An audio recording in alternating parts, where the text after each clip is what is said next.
Monsieur le Président, une fois l'an, le vote du budget constitue l'acte majeur d'une Assemblée. Document préparé avec soin, il acte les moyens financiers mis en œuvre pour la réalisation des politiques régionales et le fonctionnement de l'institution.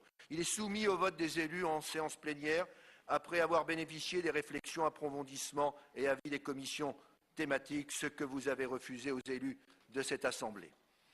Notre collègue Sébastien Chenu vient d'exposer dans quelles conditions déplorables a été préparé ce budget, à savoir sous le signe du refus de la concertation, de l'absence de débat et finalement dans la plus grande opacité qui soit. Venons-en aux documents budgétaires soumis au vote de notre Assemblée. 3,3 milliards d'euros pour une région de près de 6 millions d'habitants.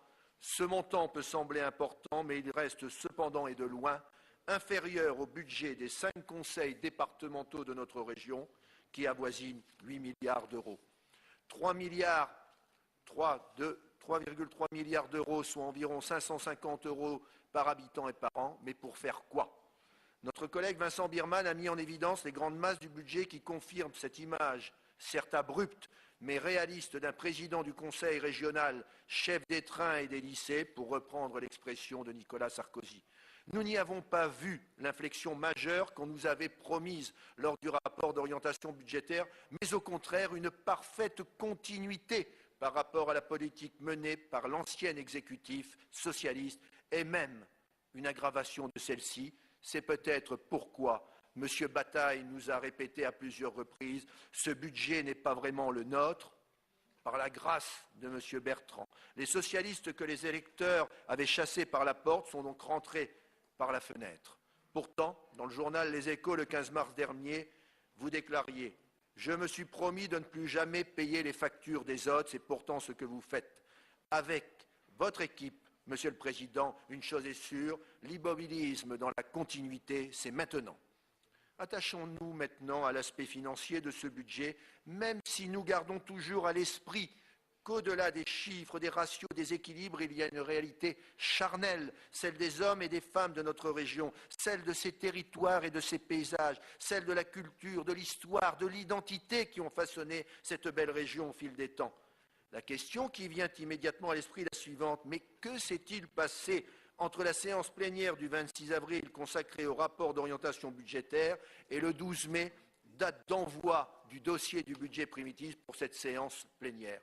En effet, la maquette financière du budget primitif est en complet décalage avec ce que le rapporteur Bataille nous avait exposé.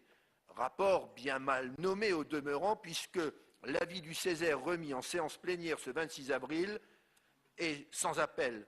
Le Césaire regrette qu'il ne soit pas fait état dans ce rapport des grandes lignes des politiques sectorielles à quelques semaines de l'examen du budget primitif.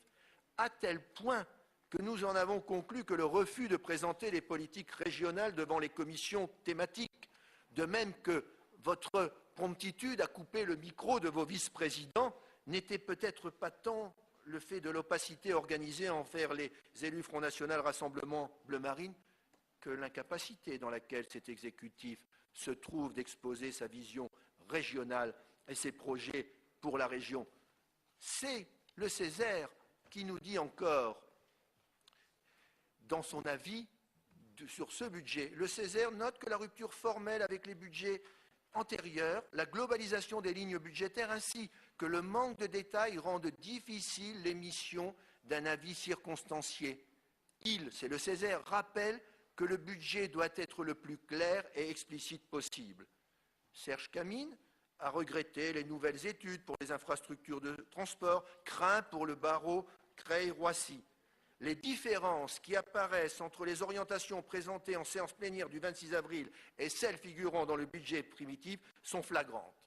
Qu'on en juge, mes chers collègues, le 26 avril, le rapporteur Bataille s'est largement étendu sur la baisse des dotations de l'État et des recettes de la région en général, antienne reprise par le président Leprêtre. Mais, le 13 octobre 2012, le député Xavier Bertrand avait déposé l'amendement 615A au projet de loi de programmation des finances publiques.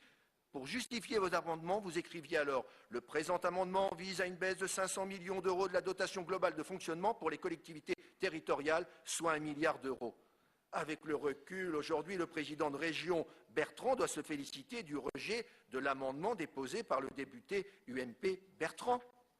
Le 4 septembre 2015, en campagne électorale à Fromelles, vous promettiez, M. Bertrand, d'être picsou sur les investissements.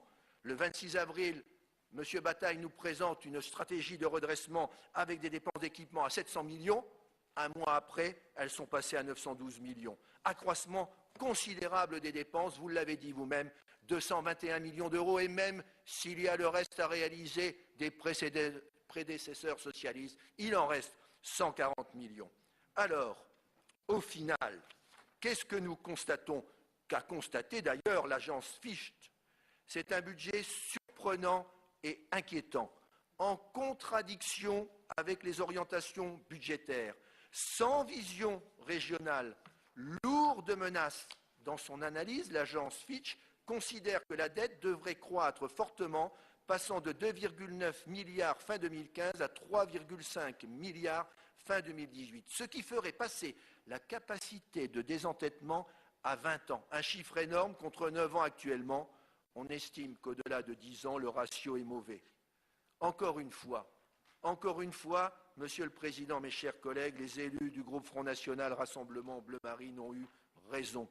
Ils ont eu raison de prêcher la sagesse. Ils ont eu raison d'en appeler au sens des responsabilités, à l'exemple du projet de Marine Le Pen pendant la campagne de l'élection régionale.